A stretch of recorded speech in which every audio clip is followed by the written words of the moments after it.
Станция 2000. Другий год.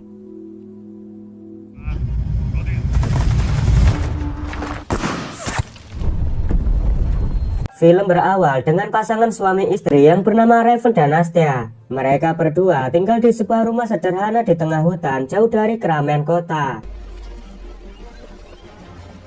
Raven merupakan seorang guru yang sangat jenius. Dia meraih 3 gelar sarjana fisika, matematika, dan ekologi. Sementara Nastya merupakan seorang seniman. Terlihat ia sedang melukis burung gagak putih di tengah hutan. Saat Raven sampai di sekolah, dia melihat berita di TV tentang keputusan Presiden Ukraina yang memilih meningkatkan kerjasama dengan Rusia dan menolak kesepakatan dengan Uni Eropa. Akibat keputusan itu, terjadi demo besar-besaran di ibu kota Kiev, Ukraina. Namun aksi demo itu malah menjadi peristiwa tragis. Para pendemo ditembaki oleh pasukan khusus hingga menewaskan 100 demonstran. Saat di rumah, Raven didatangi reporter televisi. Mereka meliput tentang kehidupan Raven dan istrinya yang memilih tinggal berdampingan dengan alam dan jauh dari keramaian kota. Malam harinya, Raven diberi sebuah patung kecil yang dianggap sebagai jimat. Nastya mengatakan kalau jimat itu akan melindungi suaminya suatu saat nanti. Scene beralih di perbatasan Ukraina-Rusia. Militer Rusia mengerahkan pasukannya untuk meningkatkan keamanan di wilayah perbatasan yang sering digunakan sebagai tempat persembunyian para militan. Keesokan harinya, Raven menjalani aktivitasnya sebagai guru. Namun di tengah perjalanan, Raven melihat 2 tentara Rusia yang sedang berjaga. Raven merasa heran mengapa tentara Rusia berada di wilayah Ukraina. Sesampainya di sekolah, Raven melihat siaran berita televisi yang mengabarkan bahwa militan pro-Rusia telah menguasai gedung-gedung pemerintahan Ukraina. Ditambah lagi, Rusia mengerahkan pasukannya memasuki wilayah Crimea. Raven yang sangat khawatir dengan keselamatan istrinya, dia lalu bergegas pulang dan mengayuh sepedanya dengan sekuat tenaga. Dan ternyata kekhawatiran Raven memang benar. Setibanya di rumah, Nastya lagi diserang 2 tentara Rusia yang dia temui di jalan. Tentara itu lalu menginterogasi Raven. Mereka mencurigai kalau Raven dan istrinya adalah mata-mata. Raven menjelaskan bahwa dirinya hanya warga sipil biasa yang bekerja sebagai guru. Tapi seorang tentara tidak percaya, bahkan dia menggeledah rumah untuk mencari barang bukti. Karena tidak menemukan apapun membuat tentara itu sangat kesal. Mereka lalu membakar rumah Raven dan akan pergi dari sana. Tanpa diduga, Nastya mencoba menyerang mereka dengan melempar batu dan naasnya. Tanpa rasa kemanusiaan, 2 tentara itu pergi begitu saja. Melihat kematian istrinya, perasaan Raven begitu sedih.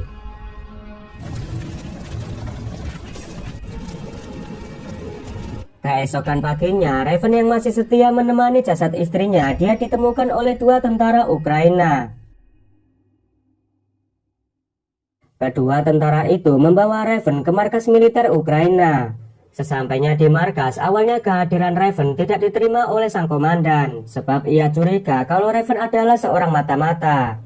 Tentara itu berusaha meyakinkan komandannya bahwa Raven hanya seorang warga sipil yang istrinya telah dibunuh oleh tentara Rusia. Raven mengatakan kalau dirinya akan berjuang membela negaranya untuk mengusir pasukan Rusia. Melihat tekad Raven yang begitu kuat, akhirnya sang komandan mau menerima Raven bergabung ke dalam pasukannya. Singkat cerita, sang komandan mengumpulkan semua tentara termasuk Raven. Dia memberitahu jika pasukan Ukraina kekurangan penembak jitu karena di medan pertempuran para sniper Ukraina telah dihabisi oleh sniper Rusia. Karena hal itu, sang komandan akan menyeleksi beberapa tentara untuk dijadikan seorang sniper. Raven yang gak mau menyanyiakan kesempatan ini langsung mengajukan diri untuk ikut dalam seleksi. Namun komandannya malah meremehkan Raven. Ia mengatakan, bagaimana kau bisa menjadi seorang sniper jika senjata AK-47 saja tidak bisa kau rakit. Tak terima dengan hinaan itu, Raven akan membuktikan kalau dirinya bisa membongkar dan merakit senjata dengan mata tertutup dalam waktu kurang dari 20 detik. Воин, готовый? Делаем.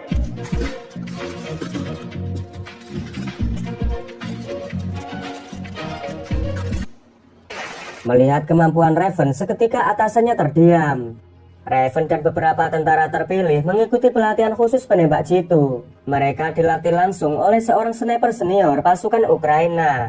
Senior itu mengatakan kalau sniper itu dianggap licik karena menembak target dari persembunyian. Namun hal itu sniper selalu menjadi momok menakutkan bagi musuh dan bisa mengubah situasi pertempuran.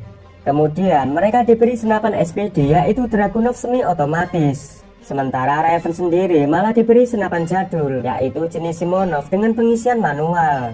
Raven yang mendapat diskriminasi dari atasannya, dia hanya bisa bersabar.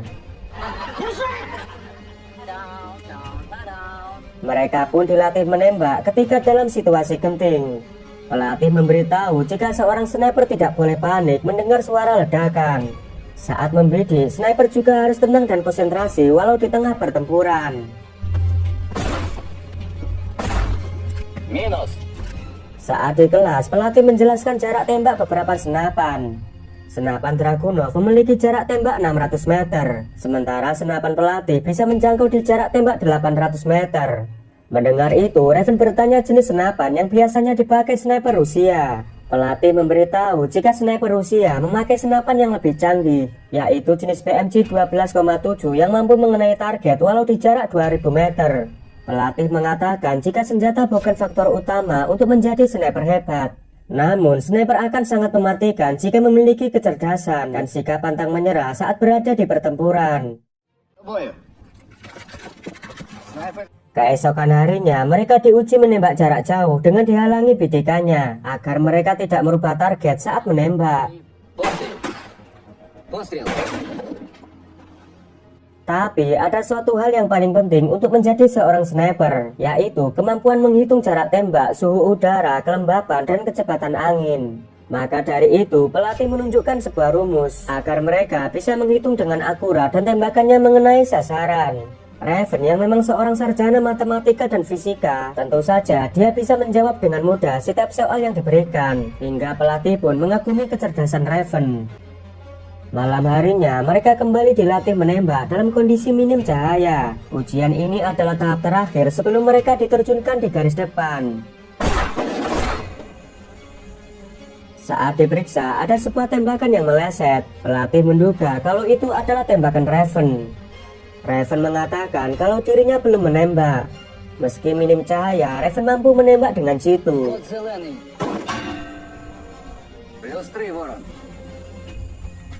Esok harinya mereka semua dikumpulkan. Pelatih mengumumkan jika semua peserta dinyatakan lulus menjadi penembak jitu. Sementara Raven mendapat nilai terbaik dan mendapat kesempatan untuk menjalankan misi bersama komandan.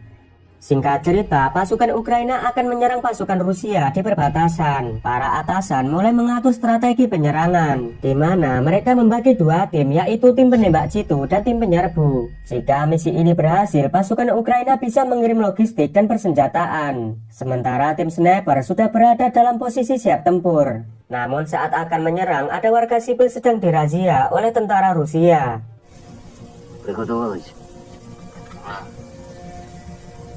Saat mendapat momen yang tepat, mereka pun mulai beraksi.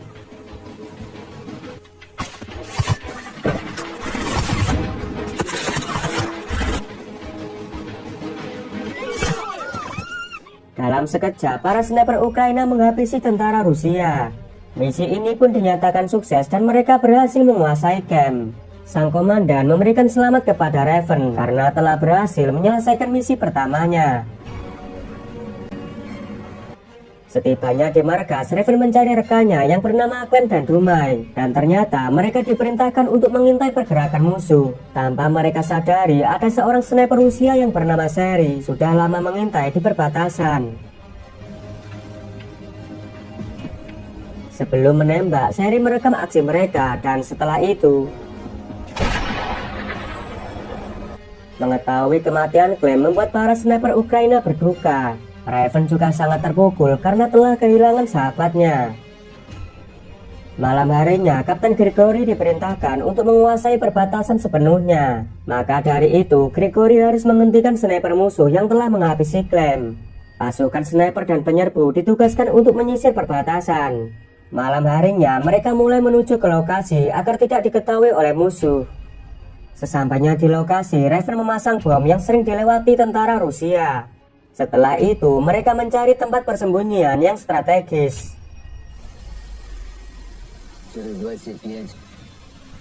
Dan benar saja, Raven melihat beberapa tentara Rusia sedang patroli di sana.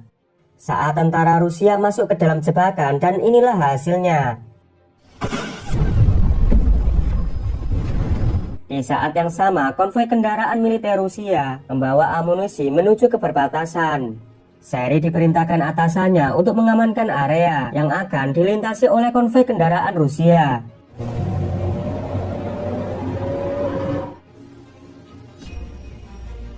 Sementara Raven yang sedang mengintai melihat dua tentara Rusia yang membunuh istrinya.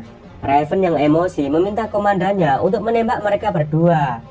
Namun Kapten Gregory mengingatkan jika misi mereka hanya untuk menghabisi sniper Rusia. Raven yang sudah terlanjur emosi, ia langsung melepaskan tembakan. Akibat kecerobohan Raven, posisi mereka diketahui Seri. Dengan sebuah tembakan jitu, Seri berhasil mengecoh Gregory. Setelah itu, mereka dihujani peluru mortir. Raven sangat menyesal dengan kesalahannya yang menyebabkan Gregory tewas. Kolonel menyuruh Raven untuk membalaskan kematian Gregory, karena jika dibiarkan, sniper Rusia akan menghabisi tentara Ukraina lebih banyak lagi. Singkat cerita, Raven kembali mendapat misi untuk menghadapi sniper musuh yang kini sedang berjaga di sebuah pembuangan sampah. Kedatangan Raven tidak diketahui oleh musuh, dia berkamuflase dengan sempurna. Setelah mengetahui posisi musuh, Raven pun melepaskan tembakan. Walau hanya seorang diri, Raven berhasil menghabisi para sniper Rusia. Sesampainya di markas, Raven dan sniper lainnya dipanggil kolonel. Kolonel menjelaskan bahwa dia telah mendapat informasi dari intelijennya jika sniper Rusia yang bernama Seri telah menghabisi 5 sniper Ukraina termasuk Clem dan Kapten Gregory. Dalam menjalankan aksinya, Seri menggunakan senapan dan peluru yang sangat canggih. Dia mampu menembak target dengan akurat bahkan di jarak 1.500 meter. Kolonel kemudian memberikan misi untuk menyerbu pasukan Rusia di pabrik kimia. Dan kemungkinan para penembak jitu Rusia termasuk Seri juga berada di sana. Setelah mendapat instruksi, mereka pun mulai menjalankan misi.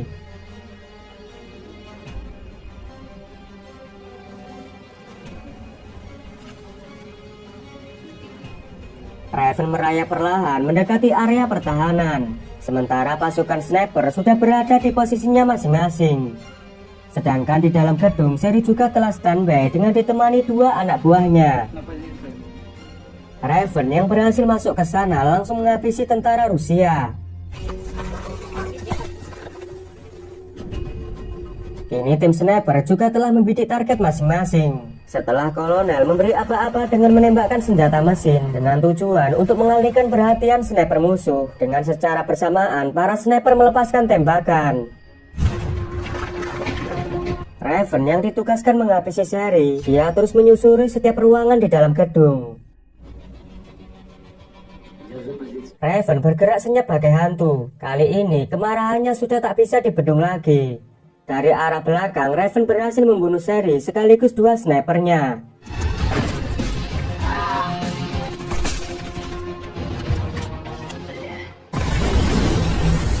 Tanpa diduga, pasukan Rusia tiba-tiba datang ke sana, sehingga pertempuran pun masih berlanjut. Dengan kecerdikannya, Raven membidik Kapten Rusia agar pasukan Rusia bisa dikalahkan dengan mudah.